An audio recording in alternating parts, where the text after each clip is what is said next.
Thank you, Gandalf. I'm a big fan of Lord of the Rings. Yeah, great. You were terrific.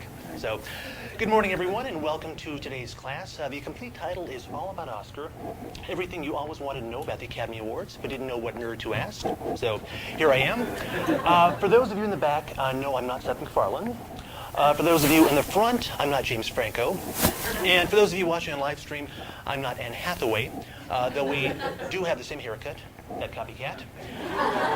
See, unlike the three of them, I might actually be asked to host the Oscars in the future. Yeah, those three, after the recent tries, I don't think so. But it's great to be here on campus for Illinois Wesleyan homecoming of the original Clash of the Titans. Looking out into this audience, it's great. I see old faces and new faces and some new faces on the old faces. Yeah, Sam Glaudel, stop laughing. I was talking about you. Yeah, come on. Yeah. That face has seen more knives than a prime rib. Just kidding. Just see, this is what a good Oscars host is supposed to do. Come out on stage, poke a little fun at the big stars in the audience, like Sam Glaudel. She is one of my best friends in the world. I've known her for 20 years, and I just want to give her another hug here. So you're all going to get one of these here. Don't worry. So yes, best friend. Although that may have changed about 30 seconds ago. So you look fantastic as always. Thanks. We planned this joke here, so thanks for going along with it here. But I did want this class to be very much like the typical Oscar ceremony, with a few differences. First of all, this class will not be 3.5 to 4 hours long. No, more like 5 or 6. So, don't worry. Oh, absolutely. You want a mic? Is it? Okay. How are we doing here? Is it okay? Testing 1, 2, 3. Sorry about that, folks.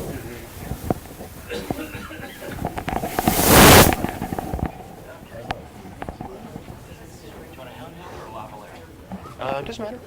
All right, I can do a... Check. There you go. How's this? Oh, much better. Okay. Now you're going to be strapped to this. Oh, sure. I'll take this off real quick. That'll work. So put that in addition. Yeah. Oh, in addition. In addition. Yeah, I got to Okay. do that. Okay, I'm pretty heavy here, but it's okay. It is, exactly, yes.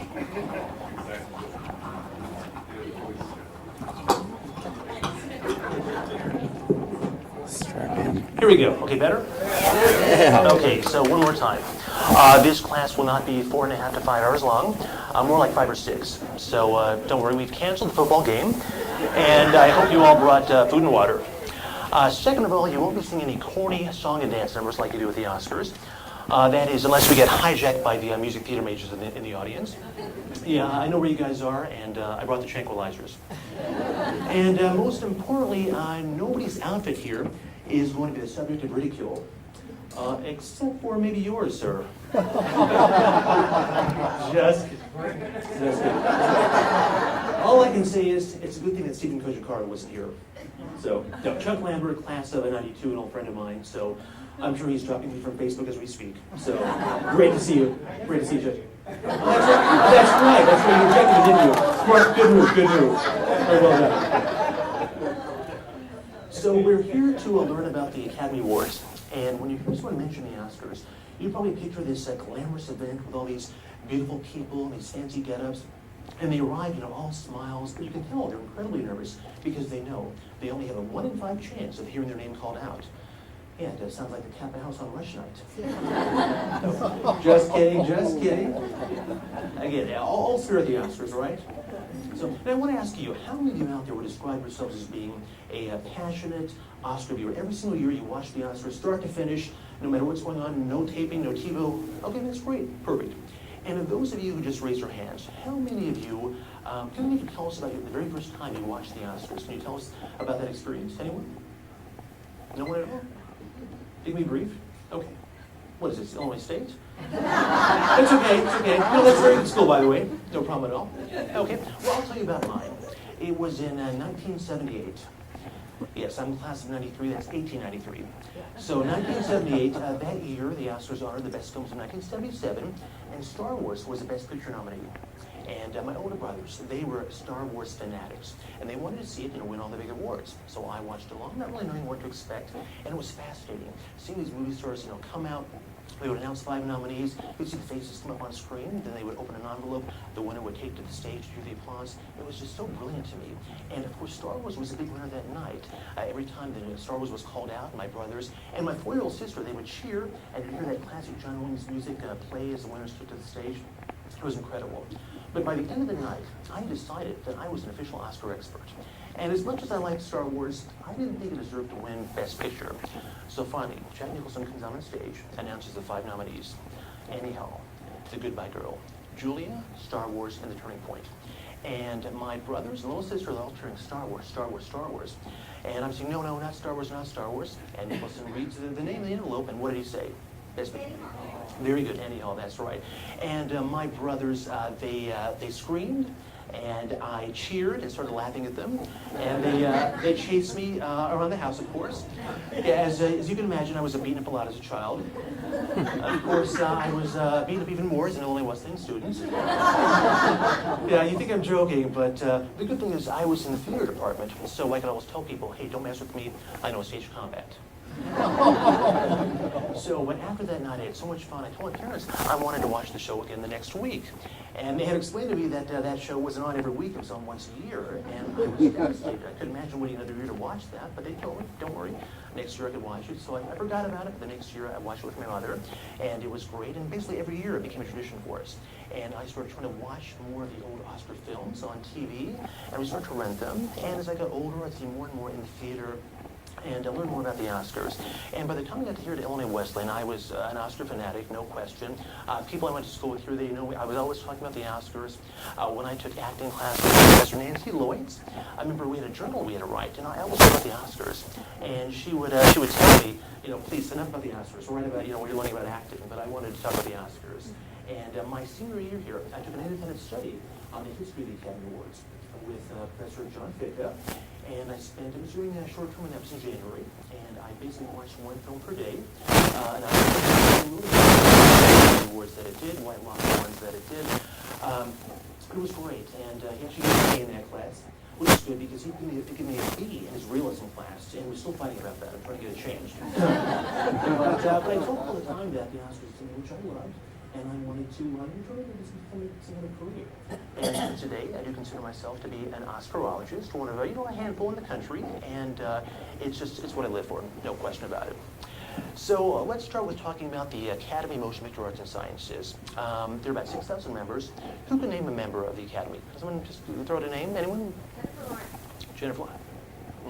Yes, that is very, very good. She was invited to join 2 years ago after her nomination for Winter's Bone. The Academy is made of people who work in the film industry. There are 17 branches: actors, directors, writers, producers, costume designers, cinematographers, film editors, music, public relations. Casting directors became the newest branch, just created back in July, I believe. So there are 17 branches, and in order to get in the Academy, usually a few things have to happen. First is, if you're nominated for an Oscar and you're not already a member, typically you'll be invited to join by that branch's membership committee.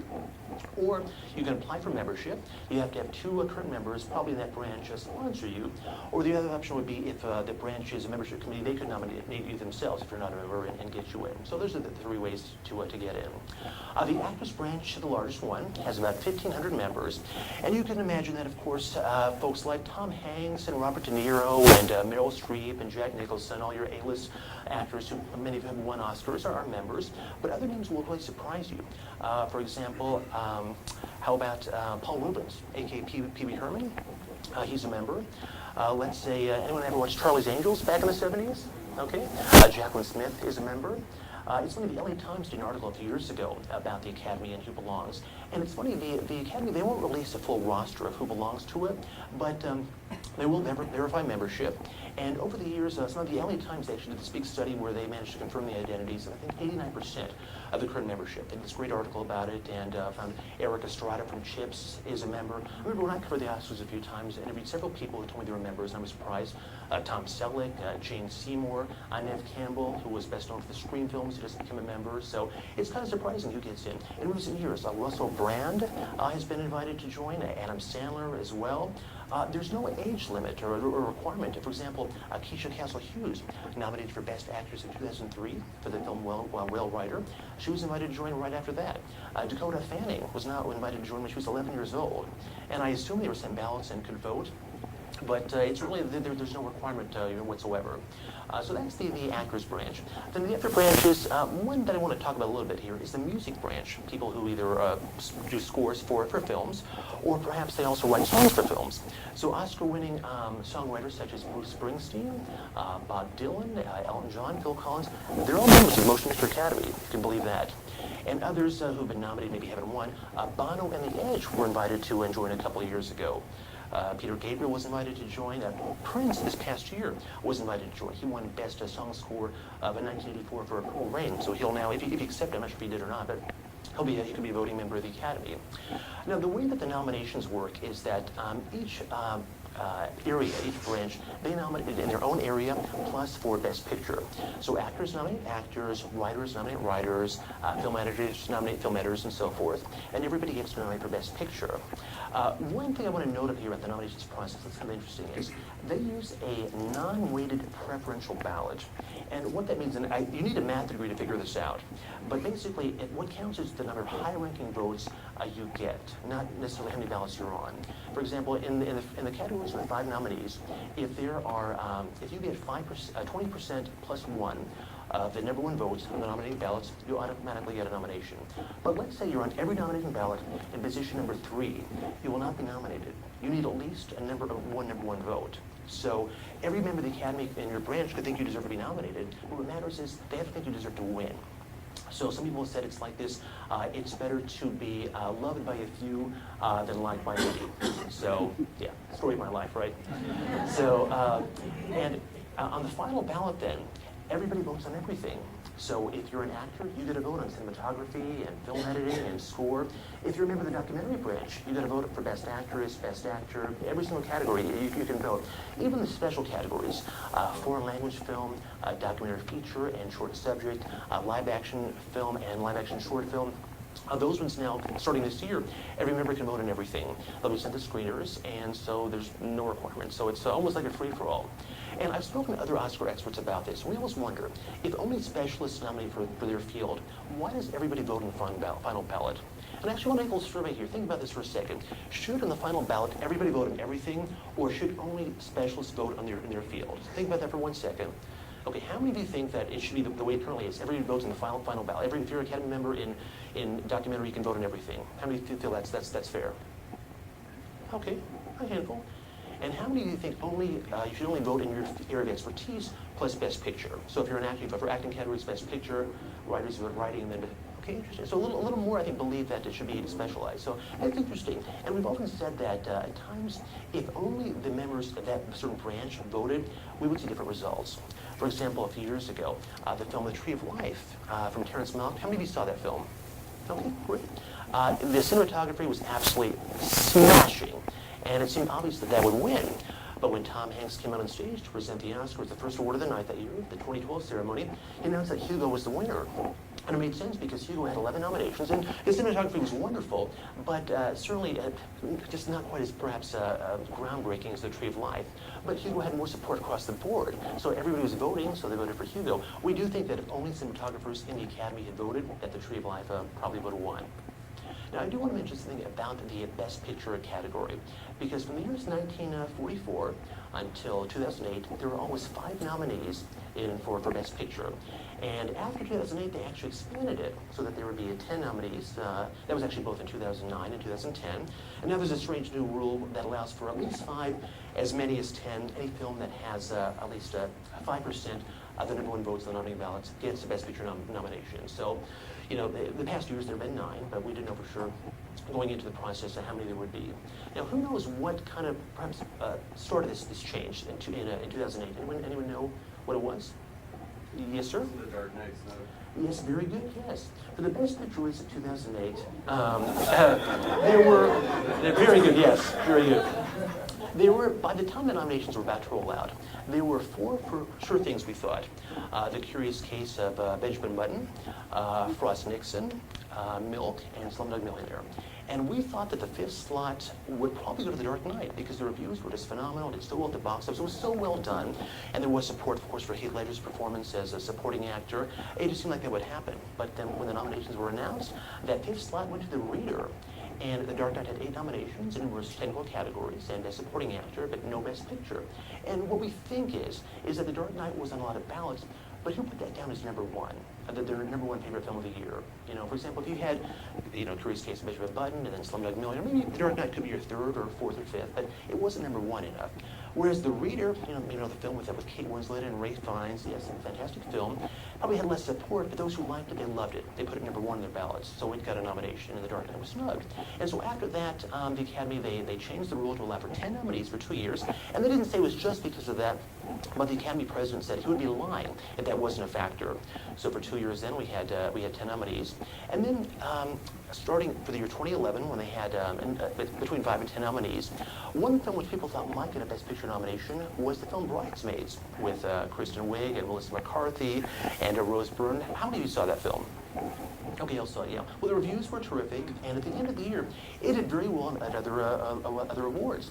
Nominated at the Golden Globes, the Producers Guild, the Writers Guild, the Screen Actors Guild. It looked like a real possibility that it could get in with as many as 10 nominees.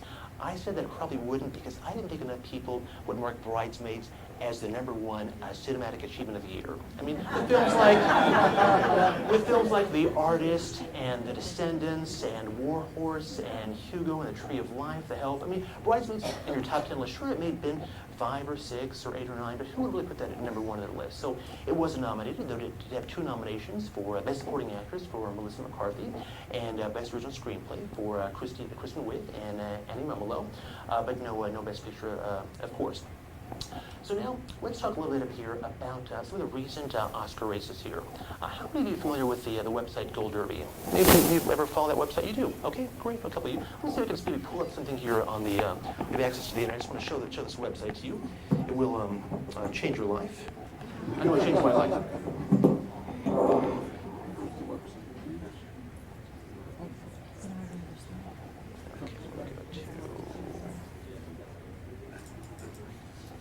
Yeah.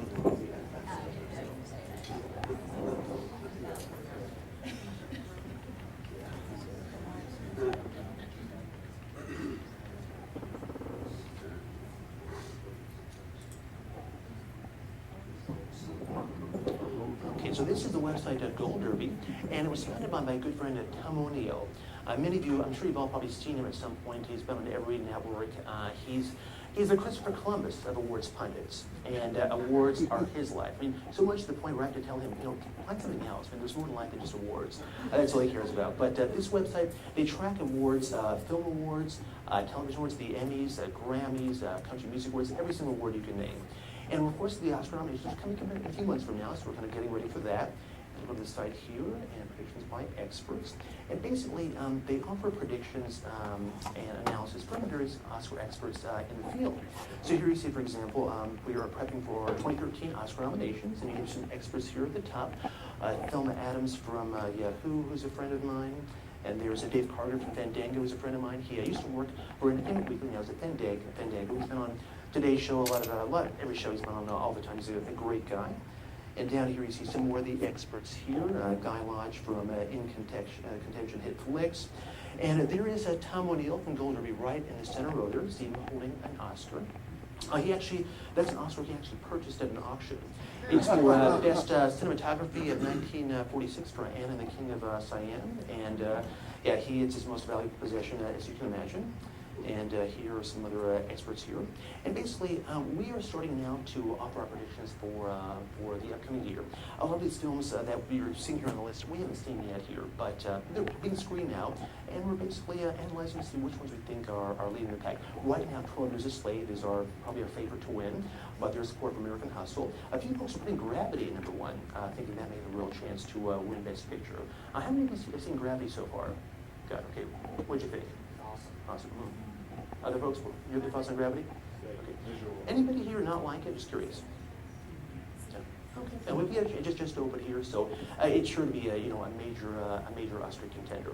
But again, around award season, we do a lot of analysis here. And over the past several years, I've been a long-time contributor to Gold Derby. They quote me a lot here. And I want to go back to the race for Best Picture of 2010. And The Social Network, you all saw that film, right? It was a big awards favorite. It won all the critics awards. And by the night of the Golden Globes, it won big there as well. It had 6 nominations. It won 4 categories, including Best Picture and Best Director. The King's Speech, which had 7 nominations, only won 1 award for Best Actor. And by that point, people, I guess, were saying that the race was over. The Social Network was going to win Best Picture. And I emailed my friend Tom O'Neill afterwards, and I said, what do you think? I said, do you think that The Social Network has it? He said, yeah. He's like, it's got it in the bag, don't you think?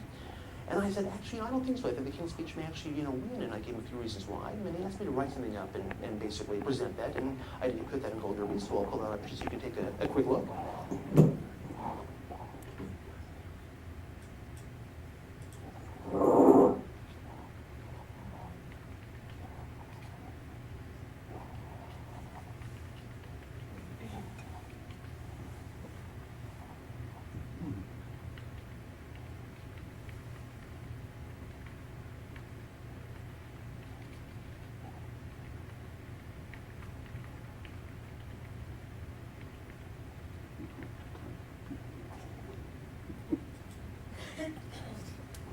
Okay, let's see. Okay, go back right up here.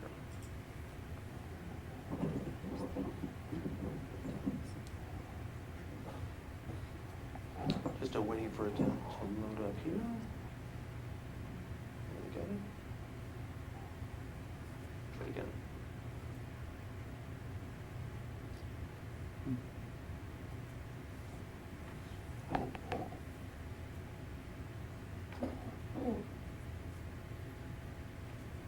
Let me pull this one. The Hollywood Reporter mentioned as well. Okay, basically, I've given 5 reasons why The King's Speech could win Best Picture, and here I put, for example, that it would get more nominations than The Social Network would. I wrote that the actors, the biggest voting branch, would perhaps favor it over Social Network, and a few things that it would win the SAG Ensemble Award, the Screen Actors Guild Ensemble Award. That could give it a big boost before voting began. And now that it was seen as the underdog, and also that the preferential ballot days for Best Picture voting would help it. So I wrote this here, and it went all over Hollywood. And I told that the folks at the Weinstein Company, which had released the King's Speech, were very excited about this. And basically everything that I wrote here actually, came true. After the Golden Globes, the King's Speech won big. It won at the Producers Guild and Screen Actors Guild and Directors Guild Awards, and won the Best Picture Oscar.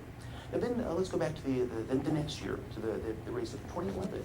And the Best Actress race. The nominees that year were Glenn Close and Albert Nobbs, Viola Davis in The Help, Rooney Mara in The Girl with the Dragon Tattoo, Meryl Streep in The Iron Lady, and Michelle Williams in My Week with Meryl.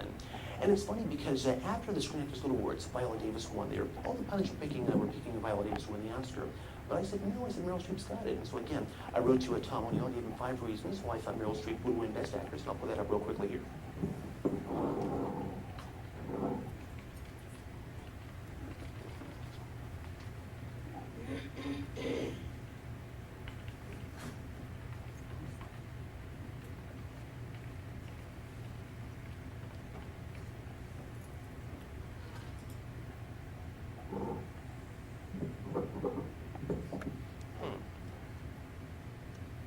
For whatever reason, we're not getting to this size here.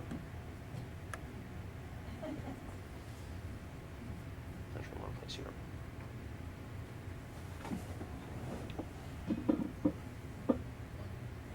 Got it. Basically here, so I wrote this piece for Gold Derby here about some reasons why I thought that she would win, Meryl Streep would win. And for example, she plays a real-life person.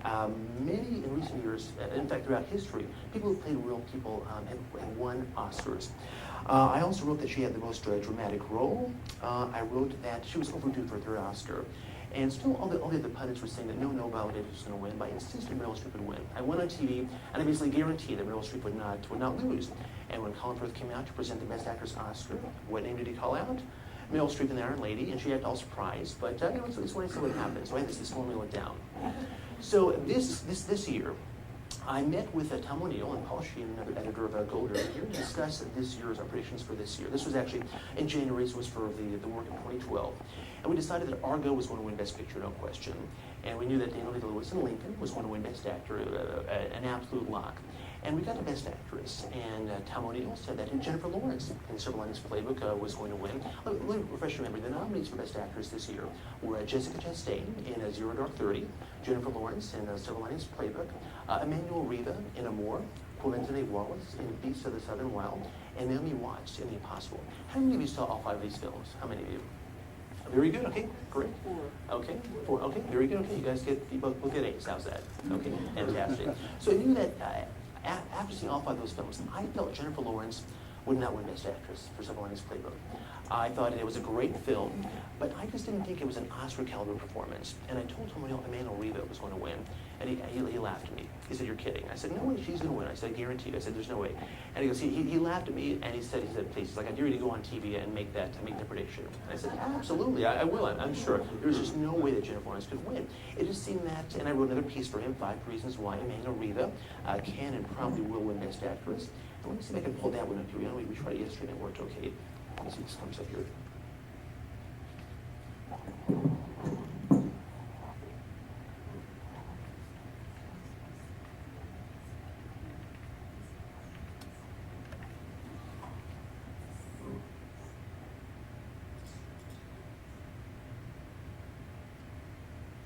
Okay.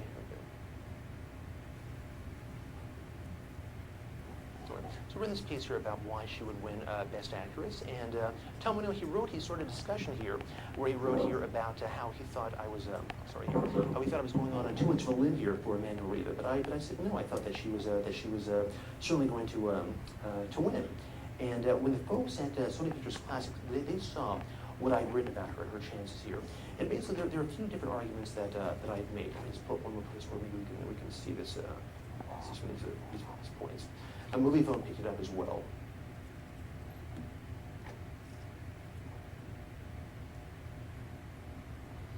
Okay, so Emmanuel Riva, 5 reasons why she can win the Oscar. And I wrote that she has the most challenging role. And how many of you saw Amour? Okay, just a couple. I know, yeah, French language film from director Mikhail Haneke, and one of the best reviewed films of the year. A difficult film to watch, but she plays a woman, an elderly woman, who's helping clients after suffering a stroke, and very, very, very challenging. So I wrote about that. I wrote that support for the frontrunners, Jessica Chastain and Jennifer Lawrence, wasn't as strong as people thought that they were. So I made that argument as well. I wrote that Jennifer Lawrence, at the age of 22, would have other chances to win Best Actress. And so why did they feel necessary to give it to her now? I mean, it seemed like she would have better prospects down the road. And then I wrote that her age isn't an issue. Now, this is an interesting point. Tom O'Neill, he always cites what he calls the Bay factor. And he says that the Academy, it's majority male, most of them are older male. He says they always vote for the younger, beautiful actresses. And I told her that's not true. I said it's simply the fact that younger actresses typically have better roles, more dramatic roles. But he said, no, they always do. Look at the Best Actress winners in the past 15 years. You have the likes of Gwyneth Paltrow and Hilary Swank, Julia Roberts, Halle Berry, Charlize Theron, Reese Witherspoon, Kate Winslet, Mary Cotillard, so Natalie Portman, Jennifer Lawrence. I can go on. So that's the one he always makes. But I said, not really. But he insisted in that case. And I wrote here that the Academy is filled with Francophiles, that they love to vote for French performances, and hers was so fine. In fact, I actually made a comparison here. I compared the performances here to desserts. And Jennifer Lawrence was apple pie, and Emmanuel Riva was creme brulee. And how could you not go in and order the creme brulee? So I was absolutely certain that Emmanuel Riva was going to win. And Tom O'Neill, he kept laughing at me, but I insisted no. The folks at Sony Pictures Classics, who had released Amour, when they found out that I was backing her, per Tom O'Neill, they realized they had a real chance for her to win. And the first thing they did was they actually convinced her to attend the ceremony. At first, she's 85 years old, lives in France, doesn't like to fly, so why would they ever go to the Oscars to lose? But when they thought she might win, they wanted her to be there. And also they thought if people knew that she was going to be there, they'd be more likely to vote for her. Because, if you know someone's not going to be there, you may think, why bother voting for them, which is kind of a waste. So that's what they thought. So they started this big campaign for Emmanuel Riva, and the buzz really changed. People in Hollywood started talking that she might just win, and people were saying that the vote was going to be very, very close. And Pete Hammond from Deadline Hollywood, another brilliant pundit, he was saying, based on his conversations with Oscar voters, he was hearing a lot more support from Emmanuel Riva than for Jennifer Lawrence. And I was hearing the same thing from my sources as well. So I was certain. I want to put one more clip here. Can we just go to black for a quick second? I'm going to put this next clip. I'm going to show you. I told Tom O'Neill I was certain Jennifer Lawrence was not going to win. We'll pull up a clip here. I can show you. We can watch real quickly here.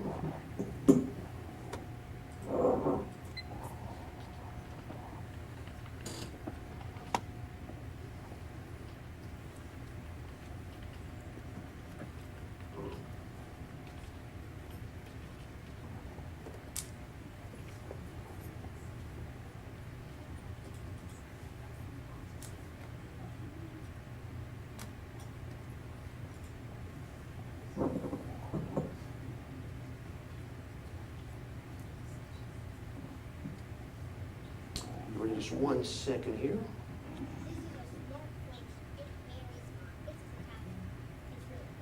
Okay, Michael, you can go ahead and put it up now. We'll see if we can watch it through.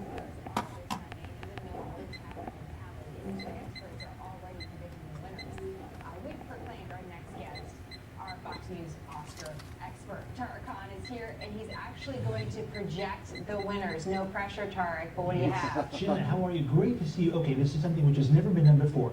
Based on my foolproof Oscar formula, which I've been perfecting for 35 years now, and my own polling of Oscar voters, I can tell you who's going to win, and I guarantee you these will not be wrong. So here we go. Here's sure things we have. For Best Picture of the Year, I can project Argo is going to take it. Hollywood loves this film. It's flipped all the key pre-Oscar awards, Golden Globes, Critics' Choice, Producer's Guild, you name it, it's won. It's going to win.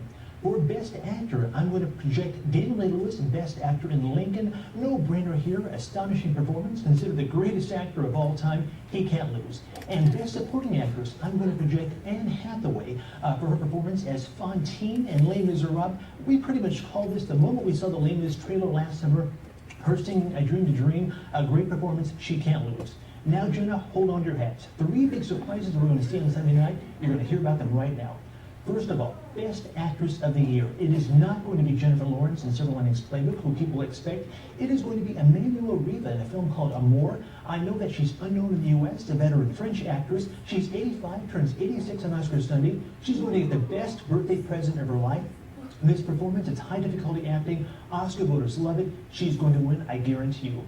Best Supporting Actor.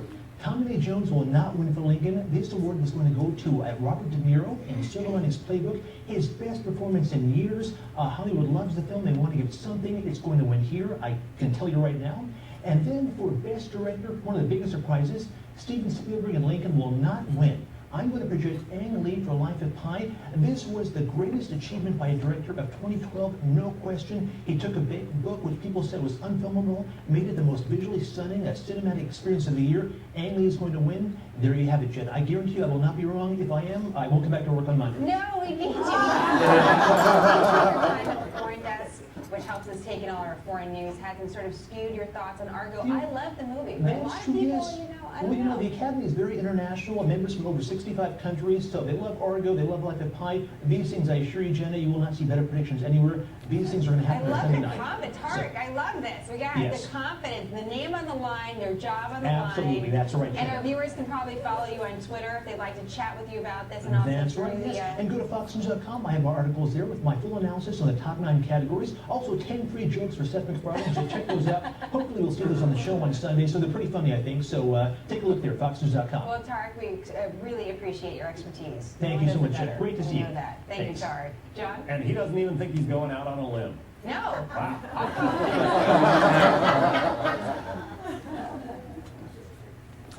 Yeah, so there was. As you can see, I look like an idiot. And that was before I even started talking. So I was, we can put the light back up here. Yeah, I was just certain that Emmanuelle Riva would win. And my thing is, if you're an Oscar expert, if you're a pundit, it's no fun if you're wishy-washy. If you're going to make a call here, I think you just got to go with it. Go all the way. If you're on the fence here, I just think that's kind of boring. So I said, I'm going to go with it, and I did. And so when the Oscars this year, watching them, Jean Dujardin came out to present Best Actress, and I was waiting for it, my big call. He said Jennifer Lawrence, and I practically had a heart attack. I swear, I could not believe what happened. I thought, I could not have gotten this wrong. I thought I was dreaming. I thought, no. I went to bed, I woke up, and I thought, oh God, the worst nightmare, Jennifer Lawrence won, and I was like, wait a minute, what happened? And I still have nightmares. I'll wake up, and I'm like, who won? I got it wrong. But it's actually good. This was great here. So when you have a race here where it's not predictable, where there is some mystery about it, it makes it that much more fun, more entertaining. So the Oscar fans, we all love it. Yes, sir, Brian. Brian, right? Yes, sir. Why do you think Ben Affleck was the best director? Very good. I'm glad you brought that. Very good question. It's funny because he seemed like a slam dunk. We knew Argo was going to be nominated for Best Picture. It was my #1 film of 2012. I thought it was so well done. And it seemed like he was going to win. I mean, the actors turned director have done very well. Warren Beatty winning for Reds, Robert Redford winning for Ordinary People, Kevin Costner winning Best Director for Dances with Wolves, Mel Gibson for Braveheart. Ben Affleck here, it seemed like a slam slam dunk. And when the nominations were announced, they announced 5 nominees. There was a Dylan for Beasts of the Southern Wild instead of Ben Affleck and Argo. We probably misheard something here. Did any of you by chance read the article I wrote about why Ben Affleck was snubbed? Anybody read it by chance? Okay, I'm going to pull it up real quickly here because I had this theory, and it's funny. It was the only reason I could come up with, and I wrote about it, and it got all over Vanity. Hang on 1 second here.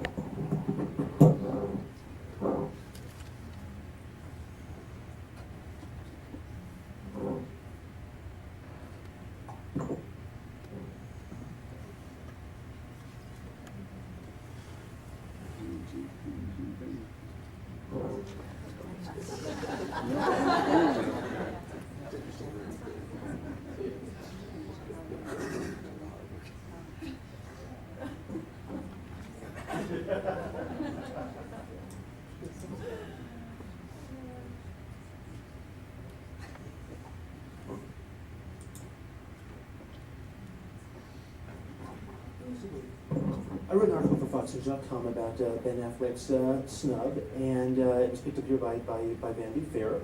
And basically, what I wrote here is that in Argo, you also Argo, right? Well, it's funny. I loved it. There's one scene where you see him briefly after you see Shower River, and you see his perfect abs. And I kind of laughed when I saw it. I think it was unnecessary, but whatever here. My thinking was that it's only the directors who nominate for directors, and I felt that the Academy directors, they looked at him in this role in Argo. First of all, they thought perhaps he shouldn't cast himself in this role because the real Tony Mendes who he played looks nothing like him, let's face it. And second of all, he took the chance to kind of show himself up. I mean, if you're viewed as being self-indulgent, if you're a true director, your philosophy probably is that you shouldn't care about how you look, how you present yourself on screen. That shouldn't be a factor at all. And they thought he was trying to make himself look good, and that's just maybe not the hallmark of a great director. That's perhaps what they thought. It's funny, it was the same reason why I think Barbara Streisand was snubbed for directing The Prince of Tides, the film in '91. That film had 7 nominations. She was up for Best Director. Nominated at the Golden Globes and the Directors Guild of America as well, but no Oscar nomination. And people said in that film, it was a great film, but she made herself look to be really attractive with the hair, the fingernails, and whatnot. And they thought, okay, look, if you're going to direct yourself, fine, but don't try to make yourself out to be gorgeous. Don't try to show yourself off. So that's all. It was the only reason I could think of. And so so I wrote this piece for FoxNews.com. It was picked up several places, including Vanity Fair. And it's kind of you can kind of laugh at it here, but maybe there's a bit of truth, but who knows? But that's the only reason that I could think of. So I hear that Ben Affleck saw this article himself and kind of laughed about it. I paid him a nice compliment at the end. I said that Argo had given us one happy ending. I hope they would give us one Oscar run. And of course it did. Won Best Picture, 3 Oscars out of 7 nominations: Best Picture, Best Screenplay, and Best Film. Anyone have any other theories as to why he was snubbed? Anybody? Any thoughts? So I guess I pretty much told you, right? Okay, must be right. Tariq, were you about that in 2012? You talked about the one. Were you right on the others? I don't remember all of them. I'll tell you what. I was okay for Best Picture. Argo I got right. Daniel Day-Lewis, of course, was right. For Best Supporting Actress, Anne Hathaway was correct. Best Director, Ang Lee, that surprised. Him winning for Life of Pi was a surprise. Most people thought Steven Spielberg would win for Lincoln. I didn't think that Spielberg would win. He's won it twice before for Best Director. I wasn't, honestly, I liked Lincoln. I didn't love it. And based on my conversations with Oscar voters, they felt the same way. That was well done, but a little long, a little boring at times. Whereas Life of Pi, how many of you saw Life of Pi? It was okay. And you agree it was absolutely stunning? Yes, it was. It just seemed like the best achievement by a director in 2012. So I thought he had to. I thought the voters would look at the names there. There was no Ben Affleck. It was an open category. Ben Affleck, he won the Golden Globe and the Director's Guild Award. So if he'd been nominated, he surely would have won the Oscar. But without him, there was an open race. Ang Lee, the greatest achievement still. So I thought he wouldn't, and he did. Now, Best Supporting Actor. This was another big surprise. The nominees were Alan Arkin in Argo, Robert De Niro in Silver Linings Playbook, Philip Seymour Hoffman in The Master, Tommy Lee Jones in Lincoln, and Christoph Waltz in Django Unchained. And it's funny because a lot of pundits thought Tommy Lee Jones might win for Lincoln. There was a lot of buzz for his performance, and he won the Screen Actors Guild Award. I never felt that Tommy Lee Jones would win for Lincoln. I just thought he kind of stuck out in the film. I thought you just see it too contemporary. The way it was distracting. I didn't think so. I thought that this was an open category. I thought Alan Arkin's part was too small in Argo, and he won a few years ago. I thought Philip Seymour Hoffman, The Master, was amazing. But that film only had 3 nominations. It was shot out of Best Picture and Best Director and Screenplay, so not a lot of white for support for it. So I thought he was probably out of it. And Christoph Waltz in Django Unchained, he won 3 years ago for Inglourious Basterds. And I almost feel like in order to win a second Oscar in a short period of time, you need to outdo yourself. You need to basically just do something that's incredible, so people want to vote for you again. That you just can't deny it. And or make perhaps you're a part of the Best Picture suite. For example, Jodie Foster in Silence of the Lambs. She won for that 3 years after The Accused, and Silence of the Lambs, won big, so she kind of rode along with that. In this case here, Christoph Waltz, what reason was it vote for him?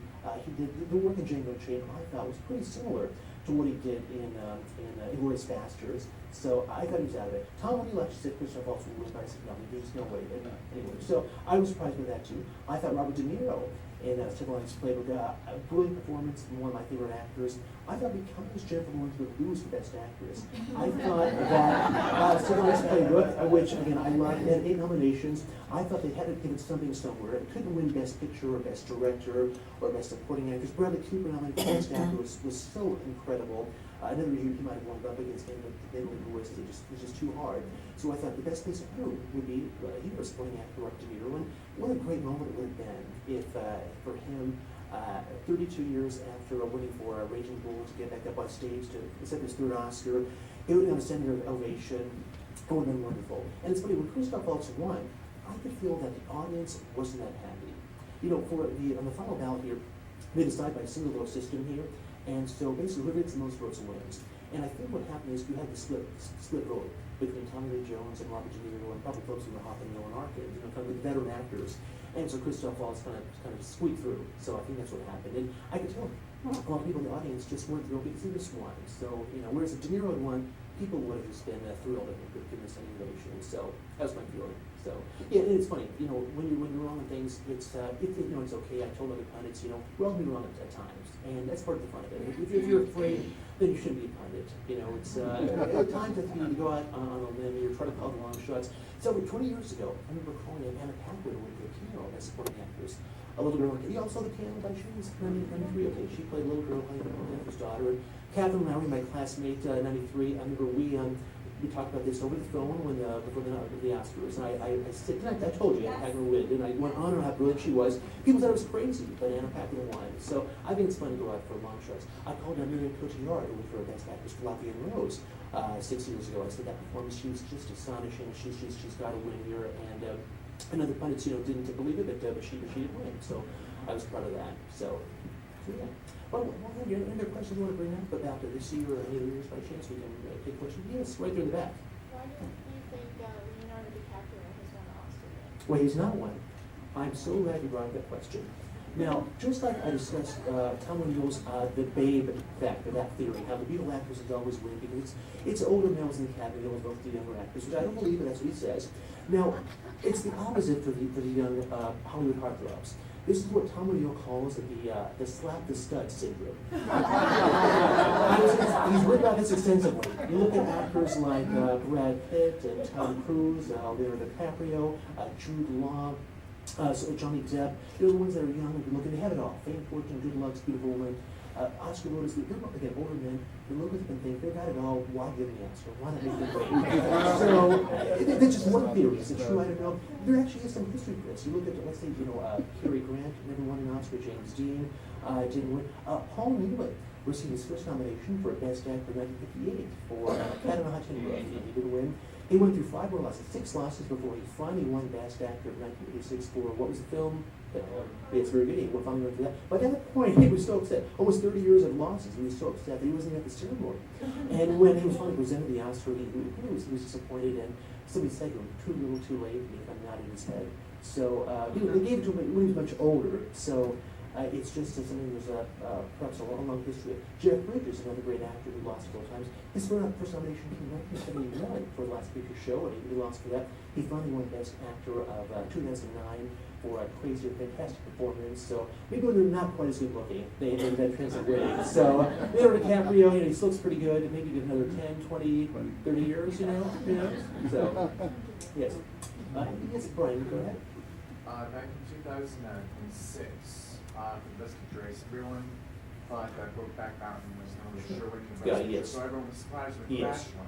Yes. What do you think that Well, and by the way, good. And by the way, here when we discuss the years, so let's always be careful here that to discuss the make clear what we're talking about the year of the film or the year of the ceremony. So Year of the ceremony. right, exactly, very good, Brian. Yes, it was Brokeback Mountain was the nominee for Best Picture 2005. The awards were March 6, 2006.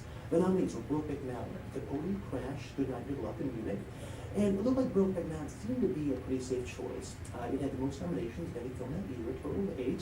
It won the Golden Globe for Best Motion Picture Drama. It won the Producers Guild Award as well. So many other critics awards. Crash, it's funny, it won the Screen Actors Guild Award for Best Cast, which is no surprise, that large cast with Sandra Bullock and Brendan Fraser and Matt Dillon. I mean, a large ensemble, so that makes sense here. Had 6 nominations, including Best Film Editing and Screenplay, which it won. We were hearing all this buzz for Crash right before the Oscars in 2006. And I discussed with other Oscar experts, can it win? And it seemed unlikely because history showed that in order to win Best Picture, typically you need to have keywords to support that, like Best Director, Best Screenplay, other awards. Brokeback Mountain annually was going to win the Best Director for that. That seemed always certainly the Golden Globe Director Award, that seemed clear cut. It was going to win Best Adapted Screenplay. Crash really won Film Editing and Screenplay, but was that enough to support a Best Picture win? So it seemed unlikely. But yeah, Crash won. There was a late touch at the end for Crash. Voters, they really liked it. They felt an emotional connection to Crash. Most of the Academy, the majority do live in Los Angeles area, and Crash is a film which I guess you spoke to them with its various themes and whatnot. And perhaps it was just timing that, maybe peaked a little bit early. The Oscars were a little late that year due to the Olympics.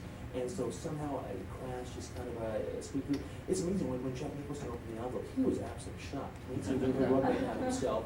And he was absolutely shocked. So, they never released the results of the votes. I wish they could. It would be fascinating to see, maybe after 10 years, 20 years they could, but they never do. I suspect it was very, very close. This past year, I think that was very close to the best actors between Jennifer Lawrence and Meryl. I don't know that. There was a tie this year for best sound editing between Zero Dark 30 and Skyfall. And so, ties do happen periodically. Does anyone know the most famous tie in Oscar history? Anyone know that? Okay, it was Best Actress released in 1968. And the nominees were Katharine Hepburn in Lion of Winter, Patricia Neal in The Subject Was Roses, Vanessa Redgrave in Isadora, Barbara Streisand in Funny Girl, and Joanne Wood in Rachel. And Ingrid Bergman came out to present the Oscar, and the accountants, they told her in the wings, apparently, to read everything in the envelope. So she didn't understand it. She opened the envelope and said the winner it's a tie. And the winners were Katharine Hepburn in Lion in Winter and Barbara Streisand in Funny Girl. And it was Hepburn's third win. She, of course, was never there for any for win. She was Barbara Streisand was. She was very excited. And that was an absolute, an exact tie. By the way, the trivia on that, Streisand here, she was invited to join the Academy before Funny Girl was even released. And normally when you release 2 films being invited to join, somehow she got herself in the Academy. And so as soon as she voted for herself, if she had been invited to join, she would have won, assuming she voted for herself. So some people say that, some people say that's an illegitimate Oscar. I'm sure nobody ever commented to Barbara Streisand's face. But just something funny. I think she was Streisand was fantastic in Funny Girl. I'm so glad she won. But it's very interesting.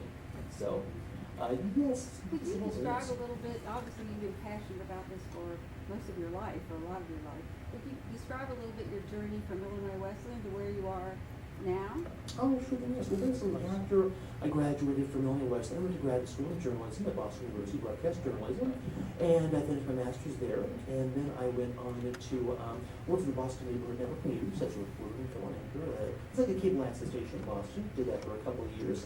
And after that, I applied for the NBC News Associates program. It's kind of a program for young journalists. Tries to bring more diversity in the network. So I applied for that. and was accepted, and they sent me to Los Angeles to Niro. And so I went there, and they told me if I went there, I'd actually go to the Academy Awards. So I did. It was really experience. I was there for about a year. I worked for the show Access Hollywood for about a year, and did nothing but entertainment. And then after that, I came back to New York, worked at the NBC News national assignment desk in the Northeast, and then I was at CBS News for a while, and I've been at Fox News Channel for about 6 years. So yeah, but basically, when I was here at Wesleyan, I was involved in campus media. I was the campus media commissioner, and I always said I wanted to work in television news. So just Dr. Plath here encouraged me to consider graduate school in journalism. So I applied and went, and that's how I had. Most of the great things about school like this, you can do so much, and so it was a great experience. But I think Mr. Yes. Billy Bush? Yeah, of course, yes. Oh, yes, great, yes, great guy. That's great guy. And when I was at Pat O'Brien was one of the hosts. He was great. Yeah, Billy Bush came out. He's a great guy. He's learning once in a while. So very nice. Great. Yes. Any other questions while I'm here? Yeah, Ms. Lowry, is that right? Okay. Well, my good friend's class 93, so yes. So you mentioned that there's a rumor that Barbara Streisand's Oscar is going to be open. Do you feel like there's still a rumor about Marissa Tomei's Oscar? Oh, very great race. That was a great set. Best Supporting Actress 1992. And the nominees were Judy Davis in Husbands and Wives, Joan Plowright in Enchanted April, Vanessa Redgrave in Howard's End, Miranda Richardson in Damage, and Marissa Tomei in My Cousin Betty. And it was kind of surprising, off the wild choice. There was a campaign at the end before Oscar voting happened for the nominations for that film here. And I remember Joel Seymour, Good Morning America, talking about it. She might have a chance, wacky off. Kind of off the wall choice, but she might make it in, and sure enough, she got that 5th slot.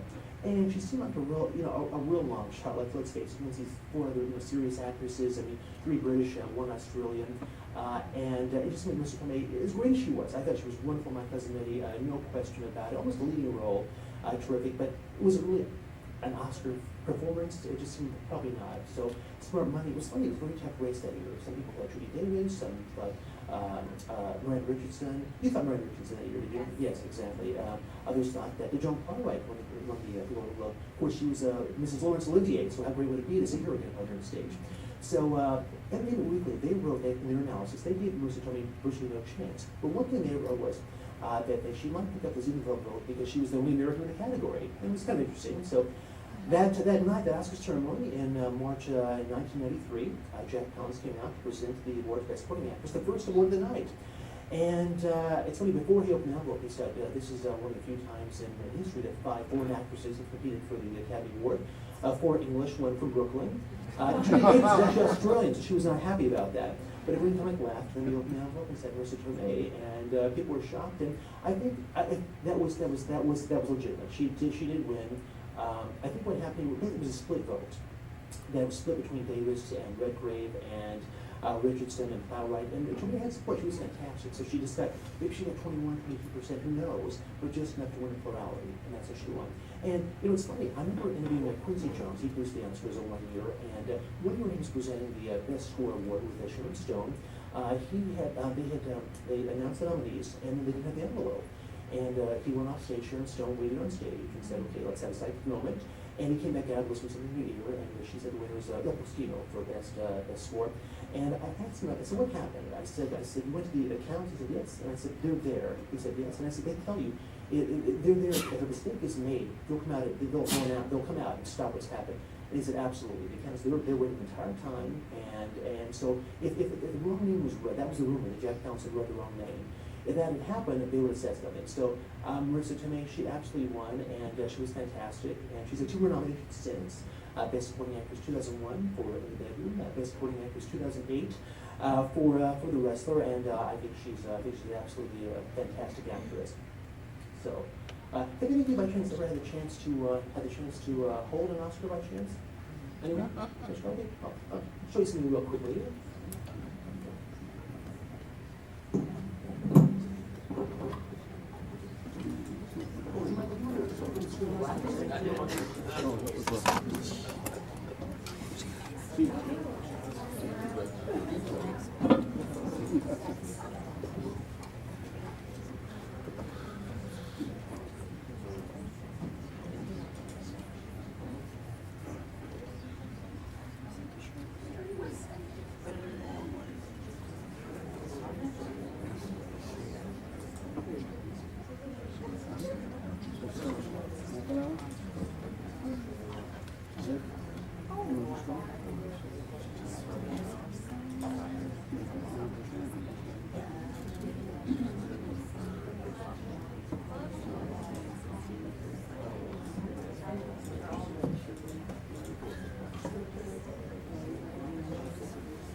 Michael, you can put this up on the screen now if you want. You can see this here.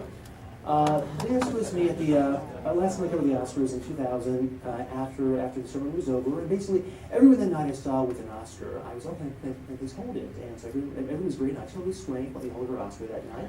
And this, remember, it was in the parking lot behind the auditorium, and Rick Heinrichs, who won for Best Art Director for Sleepy Hollow, I asked him if I could hold it, and he did, took a picture himself.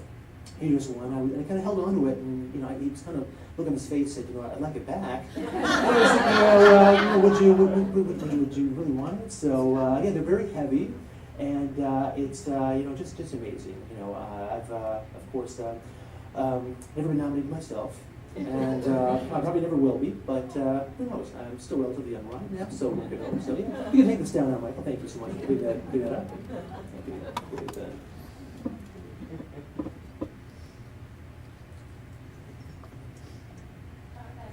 Yes. Oh, who's that? Samantha Gladell Smith, class of '93, one of my best friends. Yes. I remember seeing a very funny picture of you, something that happens at Bizarre. Yes. Okay. Yes. This is. Anyone know the story by chance? Somebody know the story? I told the story. Well, basically, a few years back, Tom O'Neill and I went to the premiere party for the premiere and the after party for this film, The Kids All Night, with Annette Bening and Julianne Moore. And afterwards, we were talking about the film and its Oscar chances for Annette and Julianne. Now, both of them are Oscar-less, and I think they're both so brilliant. I think they're both overdue. It's ridiculous. I mean, Julianne won Far From Heaven. She should have won the Oscar for that film. I mean, it's just a crime that she lost. Nicole Kidman, the hours, give me a break. And I mean, Nicole Kidman was great, but for the hours, I mean, Julianne won Far From Heaven, and that was just a masterpiece. She should have won. Annette Bening, she's had 4 nominations now. In her part, being Julianne, she was so fabulous. It would have been great if she could have won. She lost to Hilary Swank again. Swank, $1 Million Baby that year. I really wanted. I thought it would be nice if Annette Bening could have won. So at the premiere party, I was talking to Tom O'Neill about their chances. I said, here they are. They both overdue. They're both really leading, and they have to compete against each other. So is there a way one can go disappointed if they both win? I said, just how do they both win? And the next thing I know, and I'll pull up another article here for you real quickly. The next thing I know.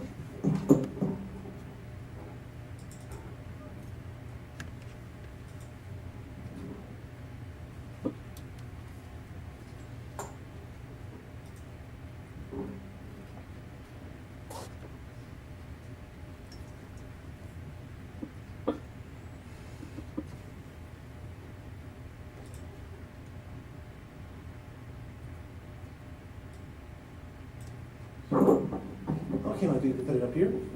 So the next thing I know, I'm asleep, and somebody's gonna wake me up, and I go back to sleep, and then they try to wake me up again, and I open my eyes, I see some people, standing around me, and I said, am I dreaming? And no, and I realized what happened. I passed out. And I said, I'm so sorry. And there was a doctor there, and he said, I'm going to give you a few questions. He said, what year is it? And then he said, okay, now count to 10. And then I said, okay, ask me an Oscar question. That's the only way I'll know that if I'm right. And I said, please give me a year, give me a category. And he said, okay, 1966. Then I said, okay, the nominees were Alfie, A Man for All Seasons, The Russians Are Coming, The Sand Pebbles, and Who's Afraid of Virginia Woolf. And the winner was A Man for All Seasons, won 6 Oscars, 8 nominations, picture, director, actor, screenplay, cinematography, costume design. And I said, hey, good, I think I'm okay then. So this is at the packed premiere party. Julianne Moore was downstairs. I was waiting, hoping to see her. Some other stars were there as well. And I was right in the middle of it. They called an ambulance, had to go out to the hospital, and they checked me out. Everything was fine here. And Tom O'Neill said that the reason was I just had a case of panic over Annette Bening and Julianne Moore, having to compete against her for the Oscar. And so it's funny. The piece was picked up a few other publications.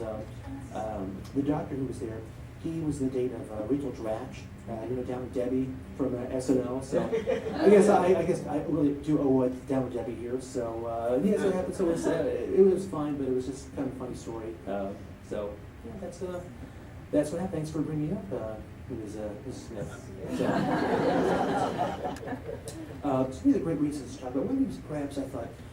Mention a few. I'll ask you to give me a year in a category, give me a year in the past year. Every Oscar race is its own fascinating story. And of course, the first ceremony was held in 1929, offering honoring the best films of 1927 to 28, and we could stay here for weeks talking about the Oscars, no question. But perhaps we can pick a couple of years here. I'll ask you to give me a year and a category. It's the major categories: picture, actor, actress, supporting actress, and we'll look at the nominees who won and discuss some interesting trivia. How does that sound?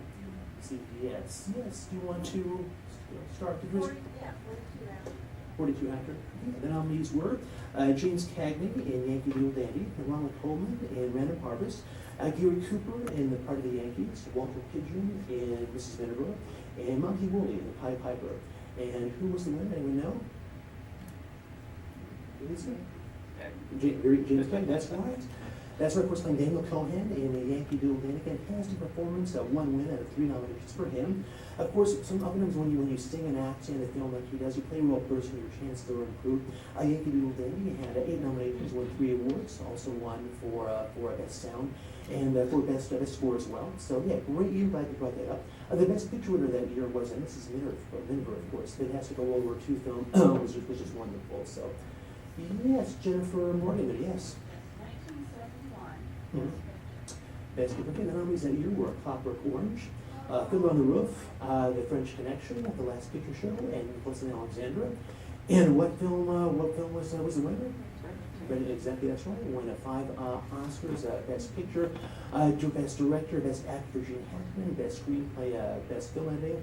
Fantastic performance. Gene Hackman, of course, also won Best Supporting Actor of 1992 for Unforgiven. So he's one of a handful of actors that have Oscars in both categories: Best Lead Actor and Best Supporting Actor. So yes, another year. Yes, in the back there. The 1998 ceremony. Okay, got it. Best Picture. Okay, great. So that was the honoring the films of Best of 1997. So similar. Okay, great year. Nominees were As Good as It Gets, The Full Monty, Good Will Hunting, LA Confidential, and Titanic. And of course, what was the winner?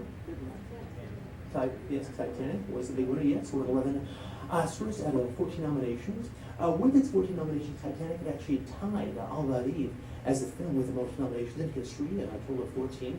And in winning 11 Oscars, it tied another film. Ben-Hur won 11 Oscars, like 12 nominations for Best Actor for 1959. It's since been tied by The Lord of the Rings and Return of the King. That film won 11 Oscars, won 11 for 11 for Best the race of 2003. So, yeah, great. Are you a fan of Titanic, fans? Yes, I am. It's my favorite movie, and I get flack for it all the time. But then I remind them it won 11 Oscars. It did, yes. That was a great year. So much there was support for Good Will Hunting and LA Confidential as well. Titanic was such an achievement. It was viewed. It was the biggest box office hit at that time here. It just done so well. Won the Critics' Guild Award. It won the Golden Globe. It just seemed unstoppable. So LA Confidential, great film, won 2 awards out of 9 nominations. Best Supporting Actress for Kim Basinger and Best Adapted Screenplay. And Good Will Hunting, another terrific film that year. It won 2 awards as well, 9 nominations. Best Supporting Actor for Robin Williams, and Best Original Screenplay for Matt Damon and Ben Affleck. So yeah, very good year. So I actually have a copy of Titanic signed by Kate Winslet. I snuck into her dressing room at the Tonight Show several years back. The security tried to keep me out, but she saw me and let me come in. She was very nice. It's VHS, and so it's something that's always treasured forever. So yeah, she's a great actress, very wonderful person, Kate Winslet is. So yes. And how are we doing time-wise here? 11:15, so yeah, we got another 5 hours. We're good. So want to do another year or two? Anyone want to give me another year in category? We can discuss a bit of a trivia. Anyone have one? 74. Okay, great. What category? Best Actor. Best Actor. Okay. Good year. The nominees were Art Carney in Harry Tunnel, Albert Finney in Ruger on the Orient Express, Dustin Hoffman in Lenny, Jack Nicholson in Chinatown, and Al Pacino in The Godfather Part 2. And who was the winner? Yes? No. Art Carney, very good. Yes. As Harry Coombs in Harry Tunnel. No, very good. Yes, very good. Yes, he won the following year for the Coombs. But Art Carney, yes, his one win, his only win a long career and a wonderful performance here. This is one of those classic career achievement films that we always talk about. That after somebody has been working in business for a long time, if they haven't won, if there's a film which comes on at the end of their career, good performance, they want to kind of vote for them. So in this case, again, the other performances were all fantastic here, but I think that certainly helped him here. So I was hoping you would say, ask me Best Supporting Actress, because that was a fast race. Okay, is that okay? Yeah, the nominees that year for Supporting Actress were Ingrid Bergman in Ruger on the Orient Express, Valentina Cortese in Day for Night, Madeline Kahn in Blazing Saddles, Diane Ladd in Alice Isn't With Her Anymore, and Talia Shire in The Godfather Part 2. And who was the winner? Very good, yes. And who's seen Murder on the Orient Express? You have. Okay. Do you even remember Bergman in the film? She's barely in it. I mean, she plays that Swedish missionary, a tiny part. Unfortunately, she's Ingrid Bergman, so she's amazing. But why she was nominated? It's one of the great mysteries of the Oscars, how that happened here. I mean, she herself, when her name was called out, she went up on stage. She apologized to Valentina Cortese for Day for Night because she said that performance was so wonderful. She thought that she would have won. And she said, Valentina, I'm so sorry, I really didn't mean to. So I have to wonder if Bergman actually voted for herself that year. So she, of course, won two other Oscars for Best Actress. 1956 for Anastasia, and Best Actress 1944 for the classic Gaslight. So really nice. So yes, go ahead. Did Bergman spend less time on screen with Viola Davis in Doubt? I think so, yes. Look, Davis in Doubt there, I mean, was it 10 minutes or so totally, in the sort of one sentences? Perhaps so it was, but it was intense, whereas Bergman, she only had a few lines throughout the film. It's funny, you would think that they would have nominated somebody for Murder on the Orient Express. They might have nominated Lauren Bacall, had a much bigger part, and was fantastic, and she never won. She, of course, would be nominated for Best Supporting Actress in 97 for the Mirror Has Two Faces, and was favored to win. She won the Golden Globe Award and the Screen Actors Guild Award, but she lost in a major upset to Juliette Binoche for The English Patient. It was so sad that Bacall has never won, so that would have been a great chance to give her an award. Yes, Brian, yes. 1999 ceremony, President. Okay, got it. So that's the race of 98. It was presented in 99, correct? Okay, and the nominees were Great Year. Nominees were Elizabeth, Life is Beautiful, Saving Private Ryan, Shakespeare in Love, and The Thin Red Line. And of course, Harrison Ford presented the final Oscar of the night and announced the nominees. What name did you call out? Shakespeare. That's right, huge. I was at the Vanity Fair Oscar party that year, and it's funny. That year, being there in LA for the awards season was fascinating because Saving Private Ryan had come out in July, and it's like the clear-cut Oscar winner. It went on to win the Golden Globe for Best Feature Drama, won all the Critics Awards, Los Angeles Film Critics, New York Film Critics. It's obvious, but there was a late surge at the end there for Shakespeare in Love and For Life is Beautiful. My feeling was that those two films would cancel each other out, and Saving Private Ryan probably would win. And after, it's funny, when Kevin Costner that night, that's terrible, he was in a Best Director, and the audience was so quiet when he opened the envelope because it wasn't clear if he would win the second director Oscar or would we see Vanity come through for Life is Beautiful. There was a lot of support for that film. People weren't sure. Of course, John Badenshoot's got a lot nominated for Best Director, so it was so tense. Spielberg, he won and entered the stage. So after he won, we all thought, okay, Saving Private Ryan's got it. So it was a huge shock. I'm sure it was. I bet it was by a couple of votes. It must have been just absolutely so close. So, they said that if Oscar voters could re-vote and go back, they probably would, give the award to Saving Private Ryan. But, Shakespeare was brilliant, I think. It's comparing apples and oranges. You can't really. It's so hard to say that one performance deserves the award over the other. Unless it's Magnolia and a more over Jennifer Lawrence playbook. But other than that, I think usually, you make arguments for understanding in performance. So yes. I do want to mention real quickly here this year's Best Actress race. Now we mentioned Gravity earlier, and there's a lot of us for Sandra Bullock, in Gravity. A great performance. Now, one of her big competitors, of course, is going to be Kate Blanchett in Blue Jasmine. How many of you have seen that? Yes. Okay, great. Yes, and great performance, Blanchett, was she not? So I think Blanchett will probably win. She has one win so far, 5 nominations. Her win is for supporting actress for the AVF. She's never won Best Lead Actress. For the 98 race, she was nominated. She lost to Gwyneth Paltrow. Shakespeare in Love. Kate Blanchett, she probably should have won. So I think it's going to be here. A lot of pundits. Tom O'Neill, I think, is saying Sandra Bullock for Gravity. We'll probably have a big fight about that pretty soon. But I think it's Kate Blanchett. It's going to be a great category. Probably Judi Dench nominated for the upcoming Philomena. And probably Emma Thompson for Saving Mr. Banks, playing the writer of Mary Poppins. The film's going to be great. And also probably Meryl Streep in August Imitation County. It's going to be a great movie. So, yes, in that case. So do you think Oprah will be dropped out because of all those? Well, I think she'll be nominated for supporting actress for The Butler. I think, and she is probably the current favorite to win, I think. Now, it's funny, The Butler came out in August here. Will it be remembered? The Oscars will be held out and handed out March 2nd. So will they remember it? Who knows? And I think Oprah has a very good chance. She was fantastic. She was nominated Best Supporting Actress of 1985 for The Color Purple. And she, of course, lost to Angelica Houston for Prince's Honor, and has only done a couple of films since that time. So she has a very intense win. Winfrey does, I think. She's an Academy member, of course, by the way. So yes, go right ahead. Do you think that Tom Hanks will get his third best actor Oscar? Great question. Yes, have you seen Captain Phelps just open? I saw a few. Yeah, it's got great He's amazing. He is 2 wins so far for Philadelphia and Forrest Gump. 5 nominations. He's going to be nominated. I think almost no question here. And he has a good chance to win. It's a very tough. The best actor race this year is going to be very, very tough. You have Robert Redford competing for All Is Lost.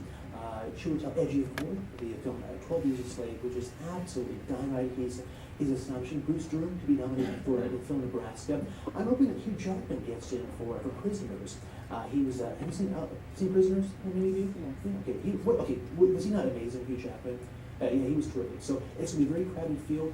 Tom Hanks, I think the odds are against him, but it's not impossible. So we'll have to see what happens. But he's definitely going to be in the running. So it's going to be really for Hugh Jackman. He and I kind of have a personal connection. Back in early 2001, I was walking down the street in New York, and I see this guy who looks familiar. And I wrote, so that's the guy from X-Men, the first X-Men came out in 2000, and he played Wolverine. And so we come make eye contact, and I stop, and I say, yeah, are you Hugh Jackman? And he's like, yes, I am. I said, oh, yeah, you were fantastic in X-Men. I said, I love the comics. The movie was just terrific. And I said, you have another film coming out soon with Ashley Judd and Tariq Khan. He said, yes. And I said, oh, I can't wait to see it. And he was very nice, so humble, and his wife was with him. They both seemed very happy. And so I said, well, I wish them well. I said, so great to meet you. And I read an interview with him the following week, which had apparently happened before I met him, and he said that after the X-Men had come out, as big as the movie was, because he was in makeup, he had never been recognized once. He said he walked around New York, because nobody ever knew who he was. And reading between the lines, it seemed like he was actually a little disappointed by that, he didn't know who he was ever recognized. I realized I must have been the first person to ever recognize him on the street. I was like, well, you remember me. Last year, I was on Manhattan's West Side. I see this tall guy, well-dressed, sunglasses. It's Hugh Jackman. And I stopped. I said, Mr. Jackman, do you recall the first time you ever recognized in the streets of New York? And he kind of stuns out. He said, no, I don't. And then he goes, wait, was it you? And I said, yes. I said it was. It was February 26th. West 46th Street. And he was so nice. And I congratulated him on Les Miserables. I said, you're going to win the Oscar. He said, thanks so much. And of course, I kind of lied to him. I should have added, you'll win the Oscar if Day-Lewis gets hit by a truck. But he's a super nice guy. A great actor. I know he gets nominated this year. I think he'll win at some point. He's just so dynamite. When he hosted the show at the 2009 ceremony, he was fantastic. The last really good Oscar host that we've had, and maybe the last one until I get the chance to host in a few years from now. So, yeah, fingers crossed. So, yes. Well, I think we are about, 5 hours ago. No, we're about out of time here. So if everyone's good here, we can call it a day, and I hope you all had a good time. Thanks everyone for coming.